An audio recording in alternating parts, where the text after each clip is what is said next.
Bees get into the cells of the block walls and make honey down in them.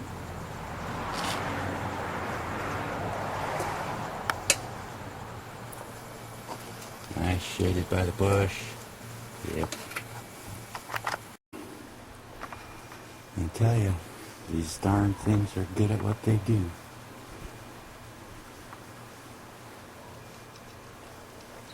If there's a hole someplace, they will find it.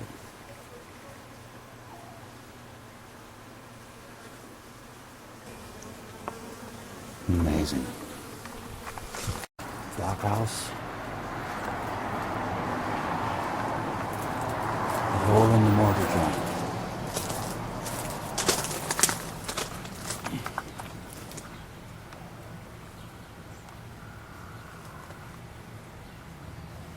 And the bees found it. There's the potential right there too. Okay. Penetrations through the block.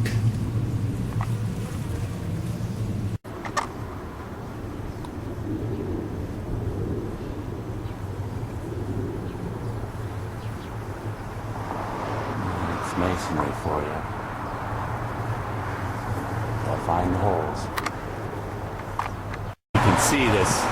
There's a little void in the grout right there. Yeah, I saw that. And that's all they need.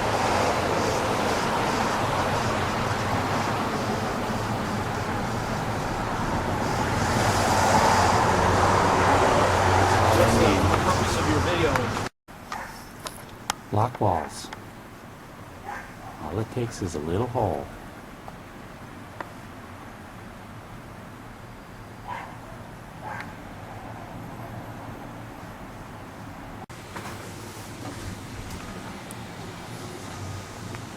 This little seat. Just. You can be careful where you sit. It's a block. Little seat here. You're getting in the gap there along the bottom.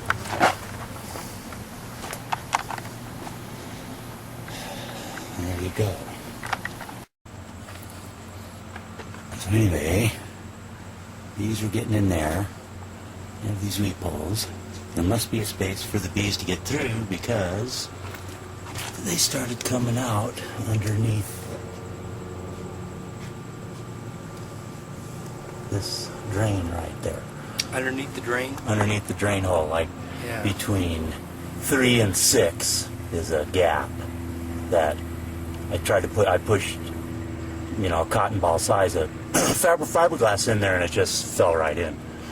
It went right through and dropped. Yeah. So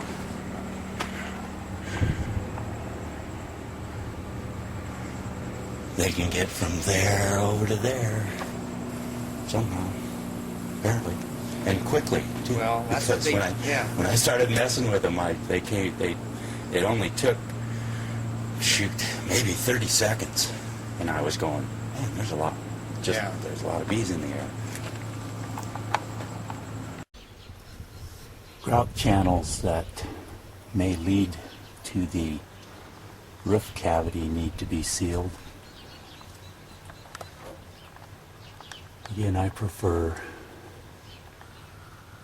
to stuff insulation into the channel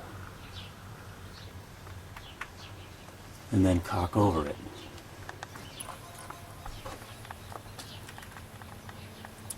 This caulking will dry clear, so you won't really be able to see it.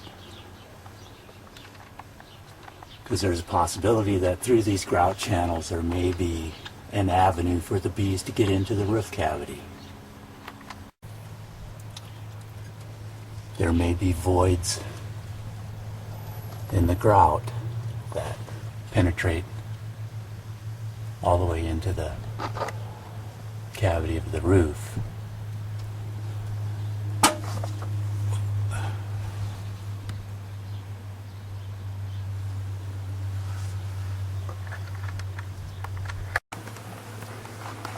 this case, this is a perimeter wall.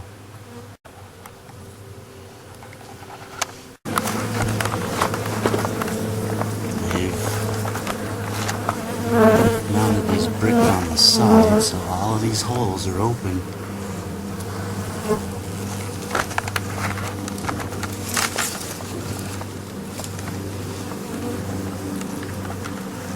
There's the honeycomb up in this one cell. And all along that. So this whole wall is vulnerable because of those holes that go up. This is a feature of masonry construction that you should be aware of. All of these column-looking trim, these block are turned sideways. And every one of them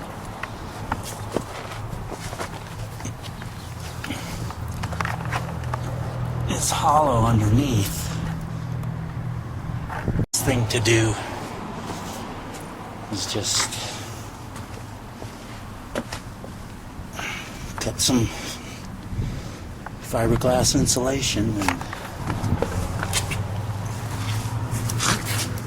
stuff it into the hole. Make sure you got it sealed around the edges. Particular wall, they only cap the top brick. And the bees found a way right in the top corner. The bees have gotten right in that hole. More masonry. You gotta look under these edges. Because it just takes a little hole, is all it takes. You gotta look and plug these up. These are typical block designs. This is an A, this is an H, this is considered a corner. But all of these, when they construct these, when they don't, if the block doesn't go all the way into this slot, it creates this cavity. And if you think about it, this cubic inch plus 5 foot down is enough cubic inches for them to inhabit. So that is typically what happens. Also, when they core fill these and they stack them up, the top two, depends on the mason, but the top two I've found are usually hollow, and the rest of it is core filled down. But to give it strength, but you know, they try to conserve. And this one, of course, they would get in the top. Because, well, some of these will have a cap block. That's not the right one, but when this block is covering this rock block, this would be the horizontal plane. But they'll build comb. Their engineering skills will build comb within this, any place within the vertical column of the block. And typically, a hollow block like this, when you see, this is the cap block that fits in this one, but when you see a cap block on it, usually the whole thing is hollow all the way down to the ground. A wall situation.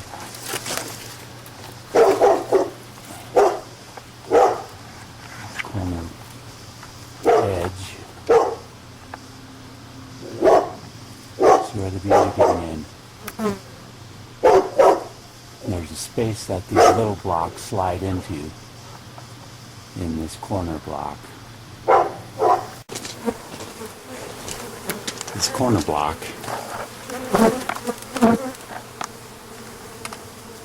has a 7.5 inch gap until you hit the back of it. And this block, being at 16,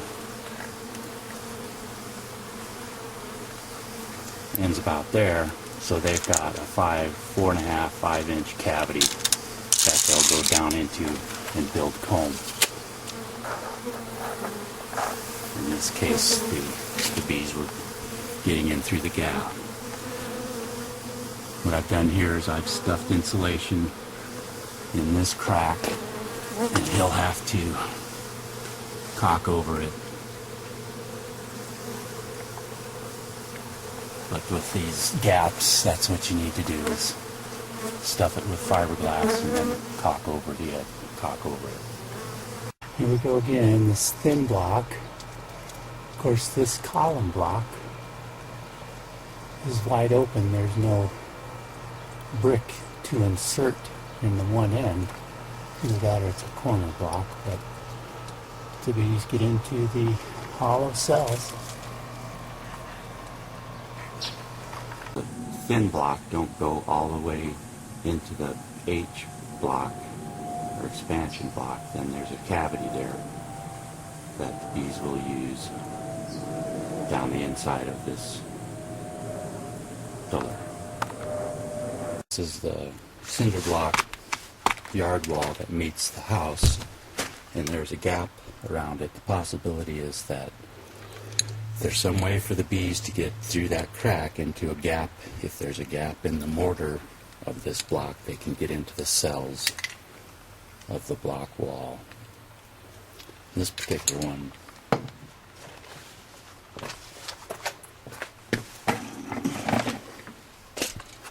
is also associated with the window pop-out. So it comes out 14. So when you're sealing this, you have to go around the corner at least 14. These are very important because you don't know if there's a gap in there at the bottom or not. And this is the most difficult place to get to. So this is the other side.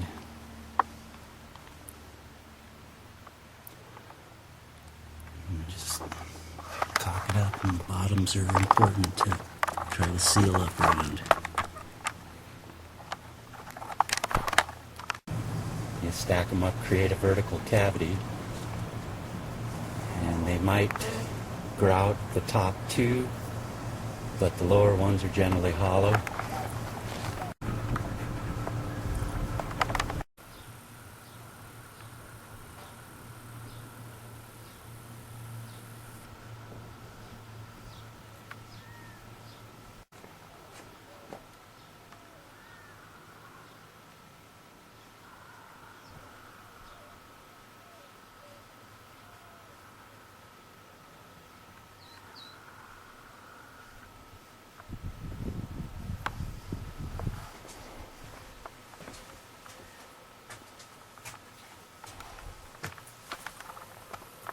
Right there.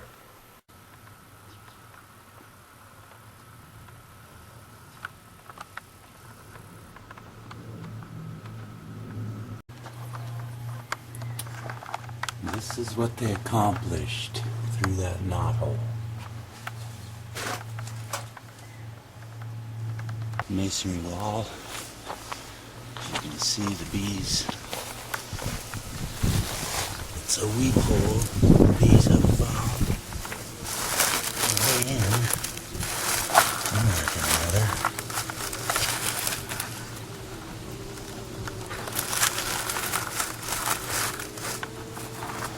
So you get holes, they'll find them.